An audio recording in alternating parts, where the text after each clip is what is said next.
el origen, sobre el mestizaje, a partir de la música, pero al final es sobre el mestizaje y el origen, ¿no? Es tu búsqueda sobre un origen, Santiago.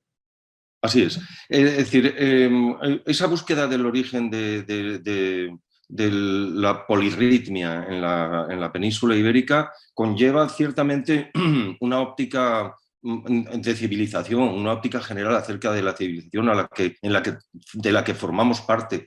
Hay dos maneras de referirse a la hispanidad. Una es desde el punto de vista imperial, centralizado, el punto de vista guiado por el descubrimiento del Nuevo Mundo y las guerras de conquista, y otra es la hispanidad como un caudal de mediaciones culturales que hereda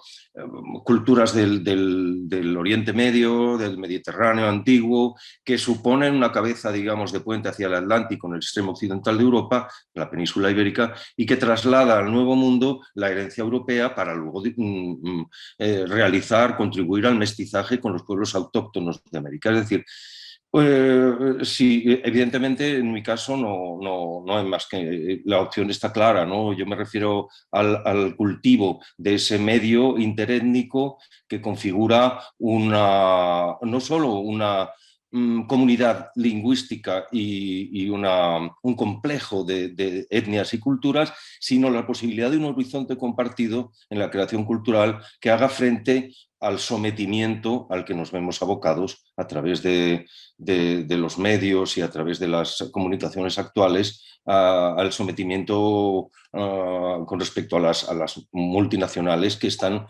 conduciendo a la cultura a un callejón sin salida, un empobrecimiento acelerado que lleva a un callejón sin salida, que debemos superar esa pulsión de mirar hacia el pasado de España como si fuera exclusivamente un afán de dominio y una pulsión imperial de dominación del Nuevo Mundo. Aquello se acabó hace mucho y ahora estamos en otra cosa. Vamos viendo la evolución de un músico de rock curioso todo el tiempo, que no pierde la curiosidad. Así es. Claro, yo pertenezco a una generación que en España, y he podido comprobar que en algunos lugares de América Latina, también en particular en México, que junto con Cuba es lo que mejor conozco, he podido comprobar que la gente de nuestra generación y gente de generaciones posteriores también éramos, digamos, casi fanáticos en el debate musical desde la infancia. Es decir, teníamos esa curiosidad sin freno, que no encontraba límite y que quería oírlo todo, todas las novedades sonoras, ¿no? Y éramos muy discutidores ya de chiquitos, ¿no? Nos empeñábamos en defender posturas, estilos, criterios musicales como si fueran exclusivos. Con el tiempo uno aprende que la música no tiene fronteras y que empezando por cualquier sitio puedes llegar al otro extremo del mapa sonoro, ¿verdad? A mí lo que me mueve todavía es esa curiosidad por el encontrar maneras nuevas para cantar el verso en nuestra lengua compartida, ¿no? En casa de mis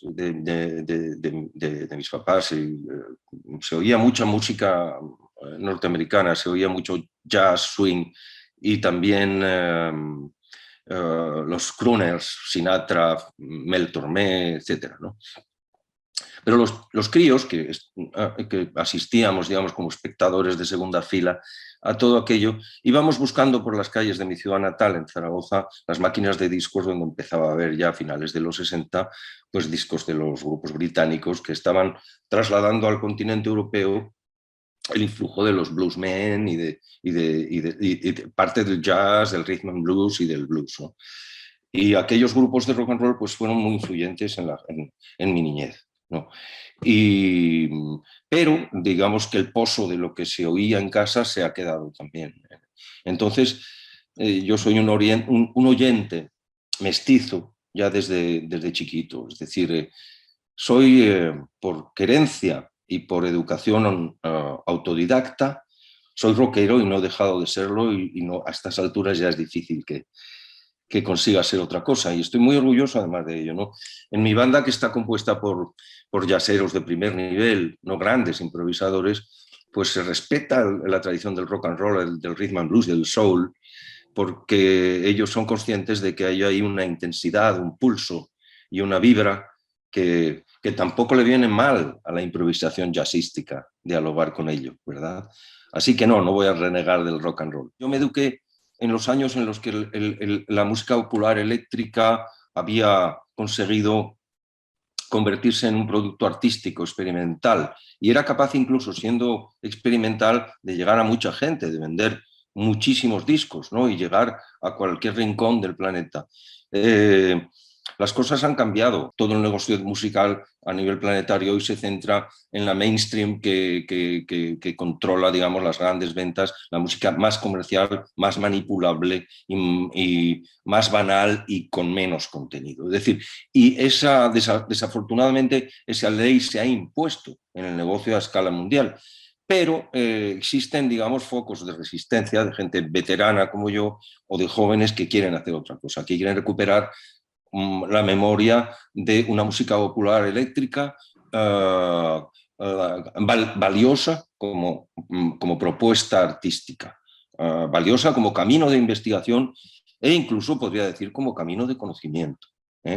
Entonces, para mí esa es la historia del rock, eso es lo que me liga al rock, esa especie de búsqueda de un lenguaje directo, sencillo, compartible, emocional y que a la vez es un camino de conocimiento. ¿No? Dedicas un capítulo precisamente a la disyuntiva que tuviste entre filosofía y música, al final te ganó el rock. La pasión musical, como te decía antes, nació en la infancia y fue, digamos, de las primeras iniciativas que tomamos en aquellos años, queriendo aprender un poco de guitarra o probando la batería o intentando hacer grupos o todo esto ya desde la infancia, ¿no? Pero en la adolescencia, digamos, a lo largo del bachillerato, pues descubrí que mi cerebro estaba construido de una manera un poco extraña y que tendía a la abstracción, a pensar las cosas desde una nube, digamos, o buscar, digamos, los rasgos comunes entre las cosas y buscar perspectivas abstractas. Es una condición natural de mi manera de ser y que se conserva hasta hoy. Es decir, el estudio de la filosofía que elegí, dejando atrás otras propuestas familiares, a mí me ha permitido moverme con más libertad y disponer de ¿cómo decir?, de una puertecita, un sendero que cuando las cosas aprietan mucho puedo agarrar por mi cuenta y liberarme y salir a un paisaje respirable, ¿no? Cuando el ambiente se pone difícil, ¿no? O cuando el negocio aprieta mucho o cuando las situaciones de la vida se ponen duras.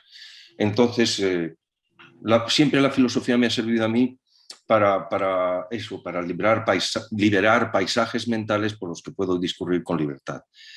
Luego, por otro lado, la reflexión me ayuda mucho en el oficio musical, porque el sonido está lleno de enigmas. La reflexión forma parte de mi taller sonoro, es decir, que necesito averiguar cómo funcionan cómo funciona el complejo de la canción, cómo funcionan los ritmos en relación con el lenguaje, cómo funcionan el lenguaje y los ritmos en relación con la armonía, con las melodías, y el bloque entero de la canción. Me fascina la literatura del siglo de oro española y también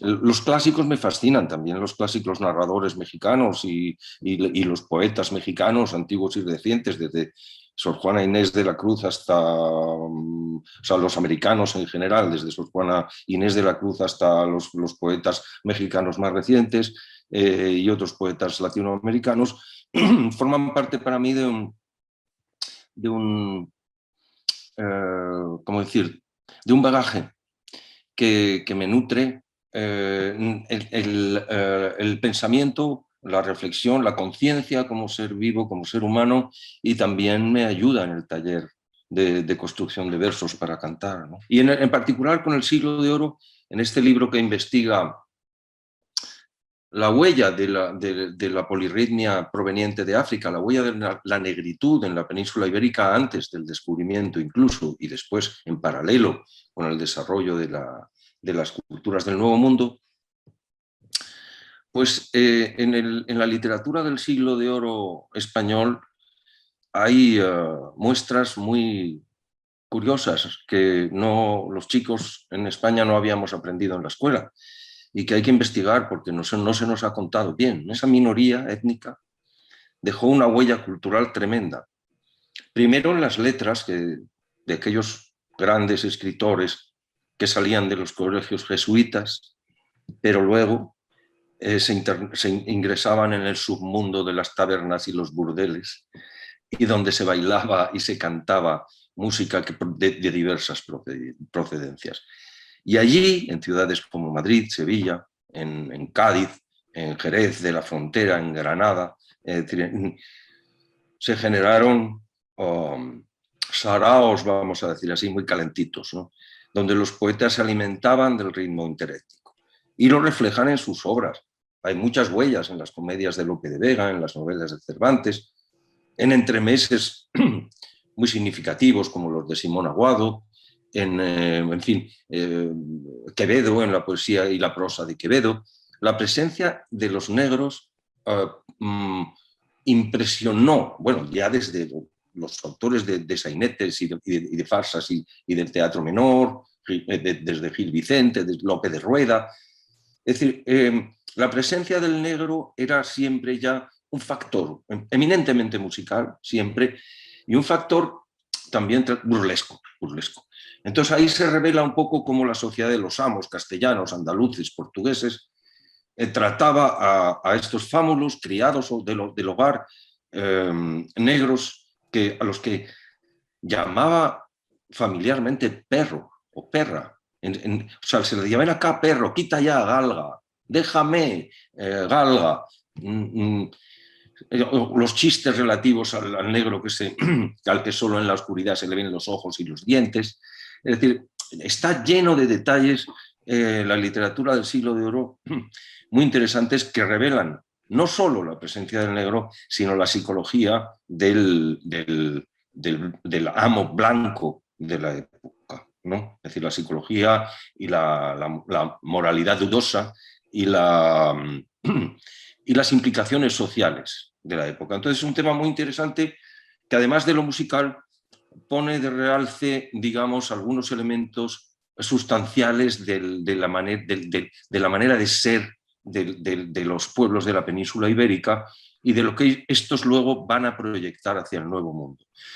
Al tirar del hilo de los temas de la negritud en la península ibérica, se revelan muchas otras cosas que hacen entender el complejo pasado de las Españas y el complejo devenir de la proyección de lo hispano en el Nuevo Mundo.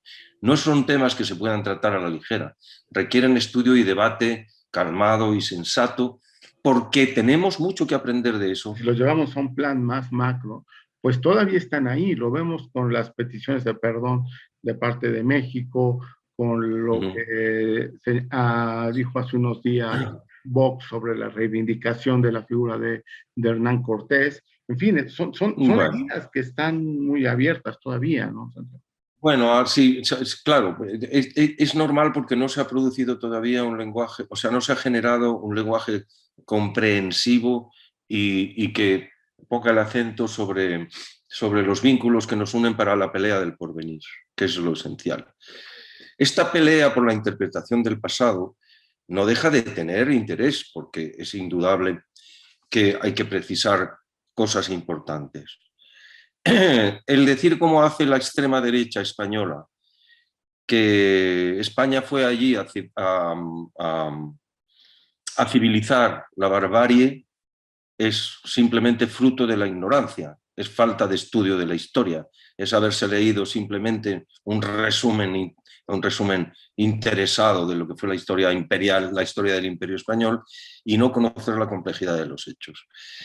Pero por otro lado, tampoco se nos puede ocultar que desde otras potencias internacionales se generó ya desde el siglo XVI todo un movimiento de leyenda negra para desacreditar al Imperio Español en favor de otros imperios no menos crueles, dígase el francés o el inglés, etcétera, etcétera, y que no han cometido menos tropelías. Es decir, el exterminio absoluto de población, casi absoluto de población autóctona, se ha producido en los Estados Unidos, no en otra parte, ¿verdad? Ujú. ¿Mm? Entonces, bueno, eso no quiere decir que España no, que los españoles no cometieran tremendas crueldades, pues que la lucha de conquista no fuera cruenta, salvaje y en ocasiones y deshumanizada por completo. Eso tampoco quita el hecho de que el español no comprendió la complejidad del mundo de las naciones americanas, las naciones autóctonas, porque se creían que simplemente con la antorcha de la fe cristiana iluminaban el mundo y que todo lo que no era aquello era inferior, bárbaro y que incluso carecía de alma. Sin embargo, fueron también españoles los defensores de la riqueza cultural de los pueblos americanos, desde el padre Fray Bartolomé de las Casas hasta el propio Inca Garcilaso, que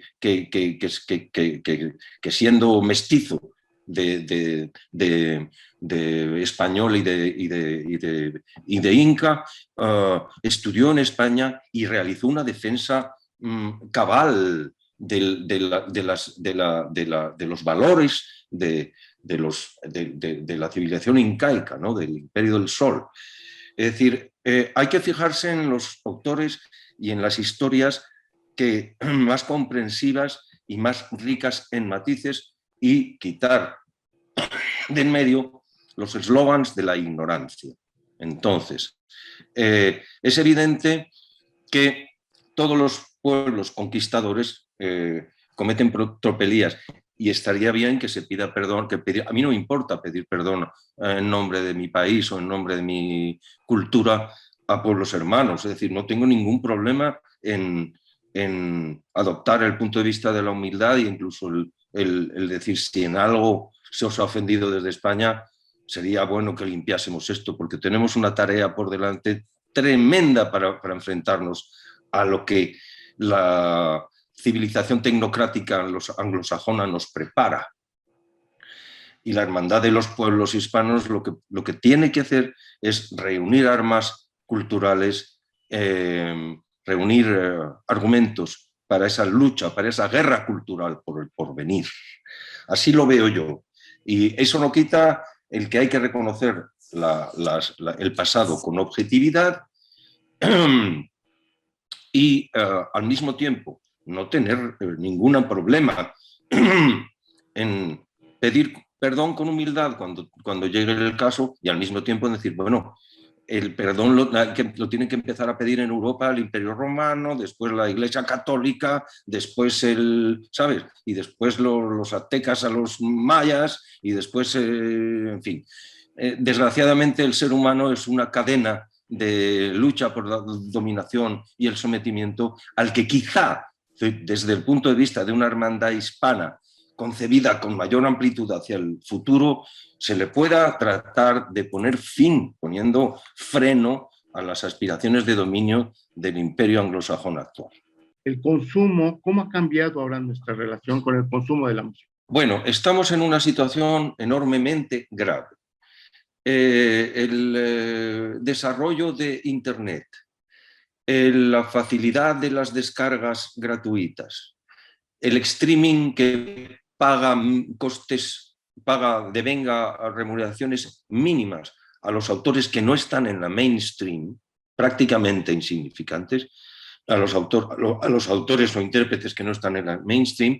El negocio actual de la música digital es un proceso de destrucción de la cultura en favor de la capitalización de la mercancía musical o audiovisual en general, controlada por los epicentros de la comunicación como Miami, como, en fin, que digamos, generan sus propios artistas, crean sus propios valores, establecen sus propios rankings, sus propios premios, falsean las listas, falsean las cifras de ventas para convertir en éxito a quien ellos deciden que tiene que ser un éxito. controlan a base de estadística y de matemática compleja los procedimientos para controlar el gusto de los consumidores a través de las playlists, de las plataformas de streaming. Es decir, es un negocio en estos momentos completamente controlado en manos de especuladores que tienen muy poco interés en la creación musical y en la creación cultural. Simplemente les preocupa la acumulación de capital rápido. Es decir, es un modo de tráfico, de mercancía degradada, que está destruyendo la cultura porque condiciona el gusto de los más jóvenes, de los adolescentes e incluso de los niños, y no les deja entender que hay otra cosa. Entonces, para conseguir hoy en día que se preste atención a sonoridades que no están manejadas desde la mainstream, realmente es muy difícil. Las televisiones solo funcionan con los talent shows y con los reality shows. Las radios solo funcionan con radiofórmulas que reproducen lo que ya tiene un peso como mercancía potencial en el medio. Es decir, aquello que no deja dinero en grandes cantidades de manera inmediata no cuenta. Y a los rockeros y a los jazzeros y a los folcloristas y a los experimentadores y a la gente de la música contemporánea y a la gente del mundo clásico, salvo algunas excepciones mediáticas, se les deja fuera del negocio. No caben en las televisiones, no caben en las playlists, no caben no tienen posibilidades de llegar al oído de un oyente que por otra parte está excitado de antemano por un tipo de impulso. Tenemos que hacer frente a esos hechos con lealtad y sin ponerse nerviosos. Es decir, si alguien tiene acceso a contenidos gratuitos y es el único medio que tiene y a lo mejor no va a poder disponer, no dispone de trabajo y de salario para comprarse otros productos, yo prefiero que esa gente tenga mis canciones de manera gratuita, así de claro. Pero sí, también debemos entendernos en el hecho de que yo creo que ya los artistas, músicos o poetas o artistas escénicos de otros géneros o plásticos, debemos despojarnos de esa especie de aura icónica del artista genial como una especie de icono revestido de un resplandor intangible en sociedad. Debemos considerarnos como trabajadores y artesanos, como los de cualquier oficio, que tienen la posibilidad de hacer su oficio bien, es decir, de fabricar un buen alimento. Yo ya considero la palabra cultura ya muy problemática, porque si la cultura de hoy en día son los talent shows y el streaming, pues yo ya prefiero dar un paso atrás y pensar en términos anteriores a la era electrónica. Y a mí lo que me interesa ya más que la cultura es el cultivo de las buenas formas, el cultivo del eufónico, el cultivo de las palabras hermosas, el cultivo de las formas que transmiten emociones y hacerlo desde un punto de vista nada elitista, nada icónico, nada no condicionado por esa imagen romántica del genio al que la sociedad le rinde pleitesía como si fuera una imagen religiosa. No, yo prefiero la imagen del artesano que hace un buen producto. Naturalmente, cuando lo lleva al mercado, aspira a cobrar algo por ello, porque si no, él tampoco puede comprar sus alimentos, ¿no? Entonces, bueno, la gratuidad y la accesibilidad de la era digital, el medio digital tiene ventajas y tiene graves inconvenientes. Ventajas que tú y yo estamos hablando, a pesar de la distancia y la diferencia de horario entre Ciudad de México y Madrid. Y esto es magnífico, glorioso, y es una grandísima alegría el poder charlar así, con esta naturalidad, con mis amigos y hermanos de México.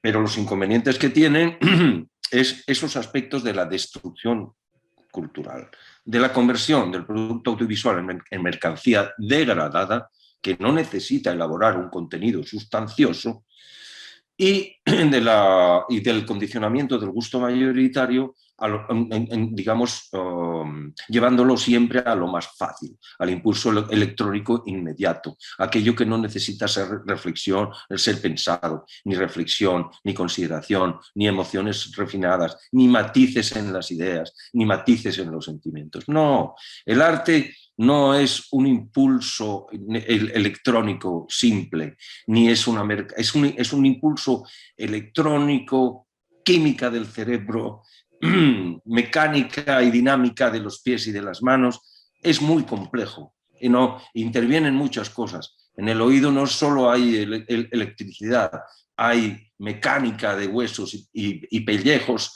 y hay luego transmisión eléctrica también, y luego finalmente hay una química misteriosa entre las neuronas del cerebro. Es decir, el arte es una complejidad que no puede ser reducida a la mercancía más fácil. Entonces yo creo que los artistas y nuestros leales seguidores, que no importa que sean pocos, lo que importa es que sean buenos. O sea, entonces ahí tenemos que formar una avanzadilla de resistencia, y tenemos que pelear por el porvenir. ¿Por qué? El porvenir está siendo abandonado por la gran industria. Solo piensan en lo inmediato, en la riqueza inmediata, y no se dan cuenta que están destruyendo el planeta y que no van a tener un sitio donde retirarse en la vejez que sea respirable. Es decir, como no hayan construido ya colonias en Marte, ¿no? Es decir, que se vayan en las naves de Richard Branson todos, ¿no? Que se den un viajecito por ahí y nos dejen... Porque al fin y al cabo dicen que las familias que dominan el mundo son como 80 cabronazos, que, ¿sabes?, que si los quitáramos de en medio realmente a lo mejor podríamos reorganizarnos de otro modo.